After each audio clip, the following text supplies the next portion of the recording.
김경래 최강시사 2부 시작하겠습니다. 1부에 이어서요. 2부도 총선을 좀 정리하는 시간 좀 가져보겠습니다. 더불어민주당이 지역만 163석을 석권을 했죠. 위성정당까지 합하면은 범여권이 180석, 범진보로 치면은 뭐 180석을 훌쩍 넘어간다는 평가를 받고 있습니다. 공룡 여당, 여대 야소 뭐 여러 가지 얘기가 나오고 있죠. 국민들이 이렇게 여당에게 힘을 모아준 이유가 뭐라고 생각을 할까요? 더불어민주당의 선거를 이끌어 오신 분입니다. 원내 사령탑이기도 하고 상임 선대위원장으로 활동하기도 했습니다. 이인영 원내대표 연결해 보겠습니다. 안녕하세요. 예, 안녕하십니까. 네. 이 선거 얘기는 조금 이따가 해보도록 하고요. 어제 당정청 논의 긴급 재난지원금 얘기부터 좀 여쭤볼게요. 이게 사람들이 관심이 되게 많습니다. 이거 뭐 100만 원씩 몇 퍼센트를 주는 건지 또 액수가 변하는 건지 70%까지 주는 건지 100%까지 주는 건지 이거 어디까지 가닥이 잡힌 거예요? 어제 그 얘기를 많이 하진 못했어요. 아, 그런가요? 예. 네. 최근에 사회적 거리두기 문제라든가 네. 백신이나 치료 재개발 문제, 네. 또 코로나로 인한 경제적 여파 이런 게 특히 이제 고용 분야에서 충격적으로 오고 있기 때문에 네. 이런 것들에 대한 대비 등의 얘기를 좀 더 많이 해야 했고요. 네. 오늘 정부를 대표해서 정세균 국무총리의 시정연설이 있고 네. 또 심재철 미래통합당 원내대표와의 회동도 예정돼 있기 때문에 네. 이런 상황을 살펴가면서 최종적인 조율 과정으로 나가겠습니다. 다만 네. 우리 더불어민주당의 입장에서는 네. 선거 과정에서 100% 국민 모두에게 긴급 재난지원금을 지급하는 것이 바람직하다 이런 그 입장을 견지했었기 때문에 네. 또 그런 쪽으로 국민적 공감대가 형성되어 있다 이렇게 판단하고 있기 때문에 정부의 이런 입장을 충실하게 설명할 거고 네.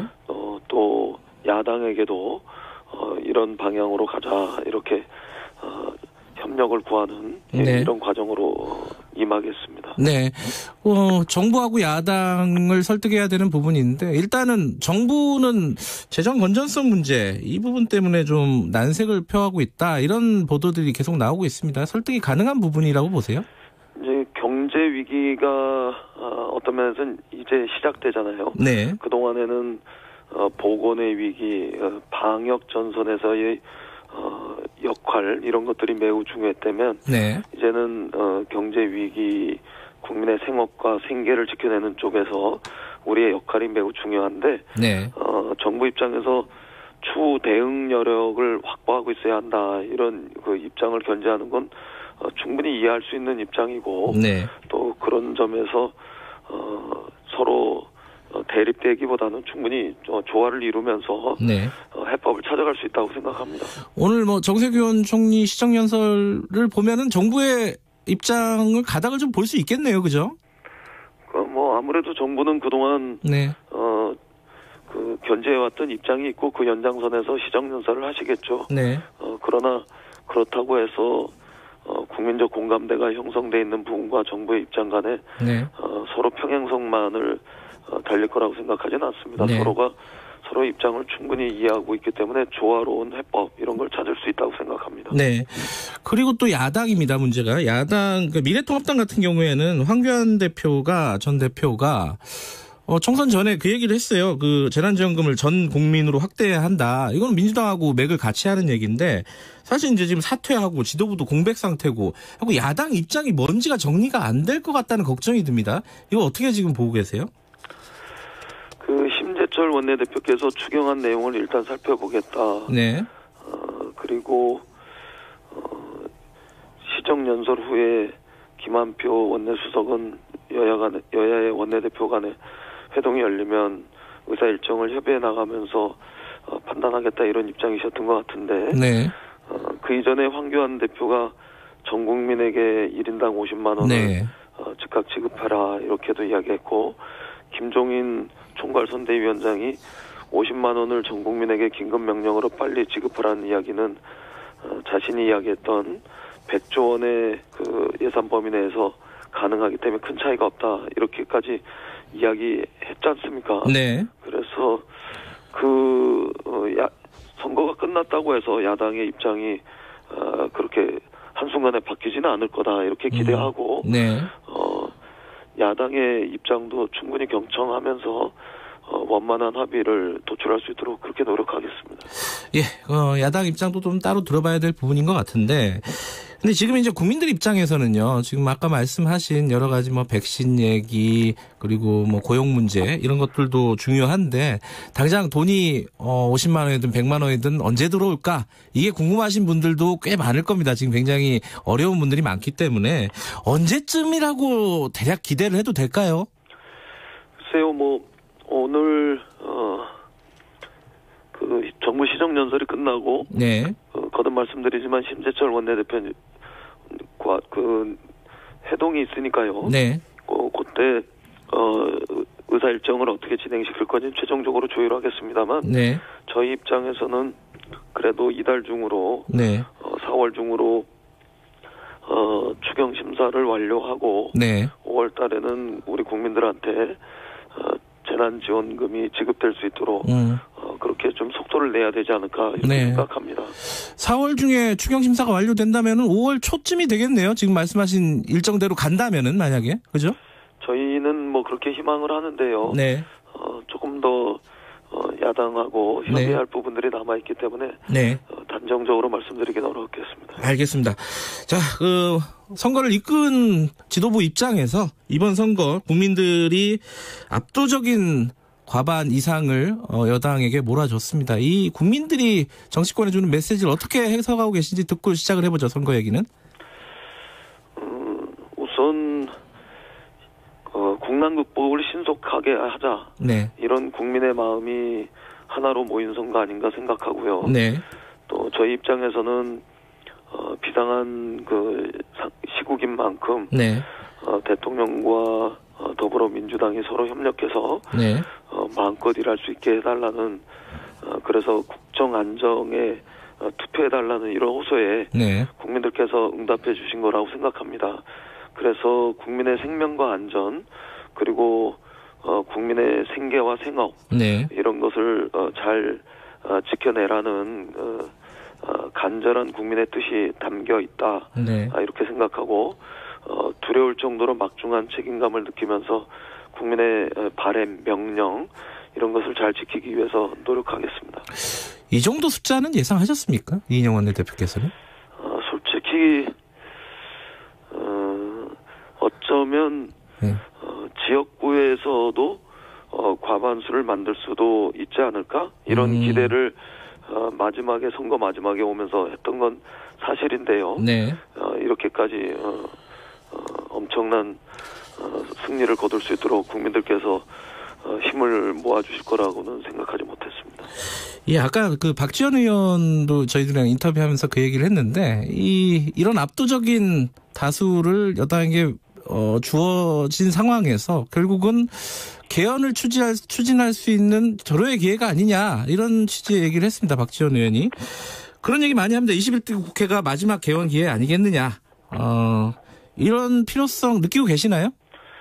네, 지금은 저희가 개헌을 먼저 이야기할 게 아니고요.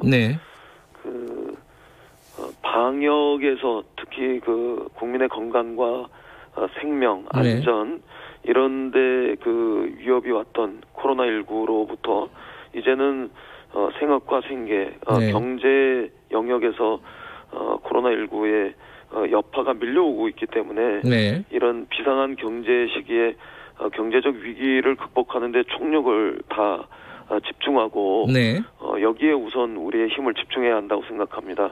그래서 개헌 이야기와 관련해서는 아직 검토하거나 논의를 해보지 못했습니다. 그 개헌 얘기는 지금 할 계제가 아니다 이런 말씀이신 건가요? 그렇습니다. 우선 경제적 위기 극복에 총력을 다해야 되지 않겠습니까? 그러면 21대 국회에서 가장 이 숫자 주어진 숫자 물론 20대 국회도 한 달 남아 있습니다. 이 지금 시급하게 추진해야 될 거 아까 이제 추경 얘기가 있을 거고요. 그 다음에 어떤 것들이 있다고 보세요, 구체적으로? 글쎄요, 20대 국회가 마무리되기 전에 그동안 각 상임위별로 법안을 심사하고 네. 상임위에서 의결해서 법사위에 와 있는 법안들이 어느 정도 있는데요. 뭐 그런 부분들은 당연히 했으면 좋겠고 네. 특히 경제적인 경제와 관련된 법안이라든가 아니면 네. 사회 안전망과 관련된 법안 이런 것들은 이번 과정에서 꼭 처리했으면 좋겠습니다. 그리고 우리 국민들한테 선거 직전부터 매우 중요한 관심사로 떠올라 있는 텔레그램 N번방 사건과 관련해서 네. 법적인 제도적인 장치를 마련하고 네. 20대 국회가 마무리되면 그나마 국민들께 최소한의 도리는 다한 거 아닌가 이렇게 네. 생각하고 있습니다.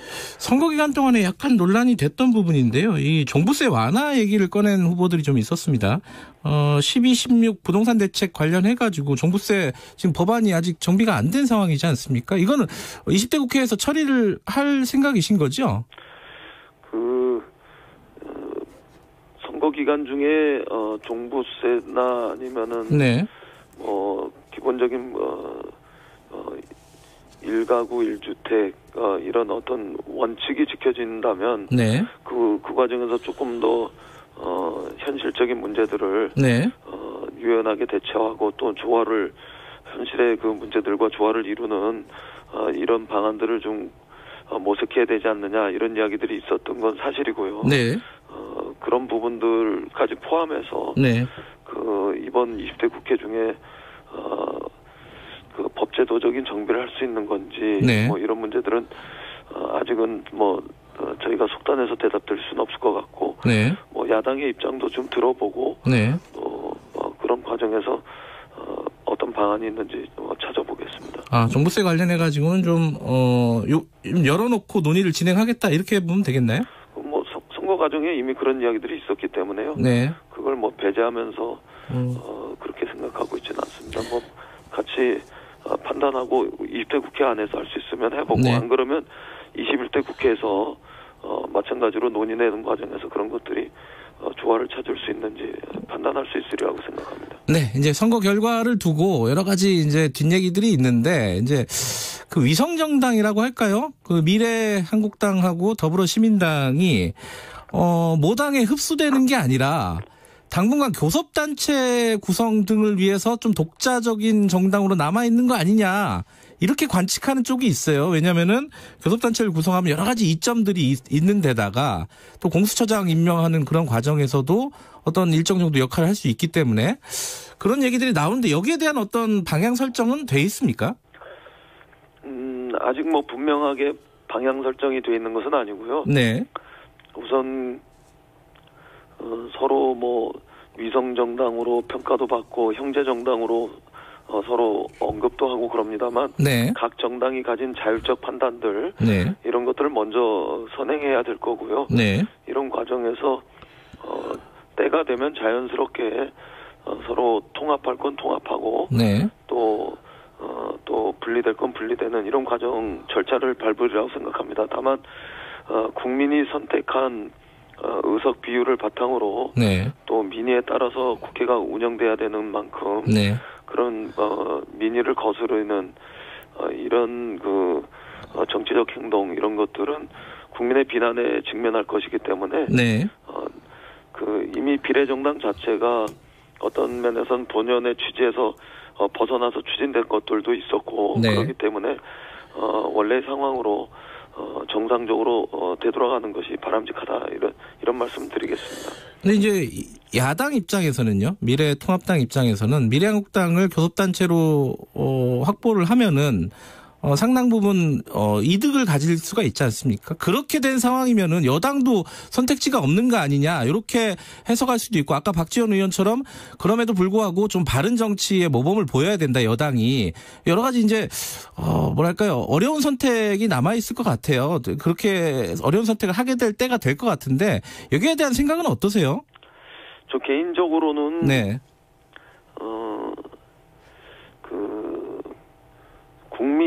국민의 뜻 이것이 워낙 준엄하게 네. 보여졌기 때문에 여당도 그 국민의 의지에 충실하게 임하는 이런 태도로 일관하는 게 좋고요. 네. 야당도 이게 뭐 변칙적으로 국회를 운영하는 이런 수를 자꾸 찾는 이런 네. 것보다는 정직하게 국민의 의지에 순응하는 이런 정당 정치의 길로 나오는 것이 바람직하다고 생각합니다. 알겠습니다. 열린민주당에 대한 입장은 좀 정리가 됐나요? 그쪽은 민주당만 바라보고 있다 이런 식의 신호를 계속 보내고 있지 않습니까?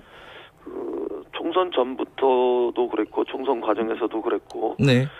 저희들이 열린민주당에 대해서 견제했던 입장은 굉장히 분명하고 원칙적이었다고 생각합니다. 네. 그 입장에서 아직 변한 게 없습니다. 아직 통합 생각할 때는 아니다 이런 말씀이신 건가요, 그러면? 이미 그런 식으로 말씀을 드렸었기 때문에요. 네. 네. 알겠습니다. 지금 아까 선거제도 잠깐 말씀해 주셨는데 이게 좀 국민들 입장에서는 혼란스러웠던 게 사실입니다. 21대 국회의원 선거가. 네. 선거법 재개정 논의를 하실 예정이세요? 본래 연동형 비례대표제를 도입했던 취지와는 다르게 네. 이번 총선 과정에서 비례정당의 문제들이 불거져 나왔기 때문에 네. 이번에 드러난 선거법의 미비점 이런 것들은 언젠간 반드시 보완해야 할 과제라고 저는 생각합니다. 네. 제 손으로 마무리 지을 수 있으면 좋겠지만 네. 저도 이제 원내대표 임기가 거의 끝나가고 있기 때문에 네. 다음 원내대표들께서 네. 잘 판단하고 대처해 주셨으면 좋겠습니다. 분명한 것은 아무 일도 없었던 것처럼 그냥 지나갈 수는 없는 문제라고 생각합니다. 아무 일도 없었던 것처럼 지나갈 수는 없다. 자, 마지막으로요. 아까 원내대표 임기가 얼마 안 남으셨다고 했는데 지금 8월 당권 전당대회라든가 이런 것들이 치러질 가능성이 높지 않겠습니까? 당권에 도전하실 생각이세요? 어떤 생각이십니까?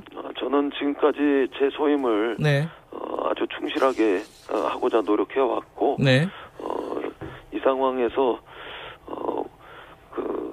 나름대로 긍정적 평가를 받을 때 네. 제 정치적 행보를 잘 마무리하는 것이 중요하다고 생각합니다. 그 네. 문제는 지금 전혀 검토하고 있지 않습니다. 지금 검토하고 있지 않으시다. 알겠습니다. 오늘 말씀은 여기까지 듣도록 하겠습니다. 고맙습니다. 감사합니다. 예, 더불어민주당 이인영 원내대표였고요.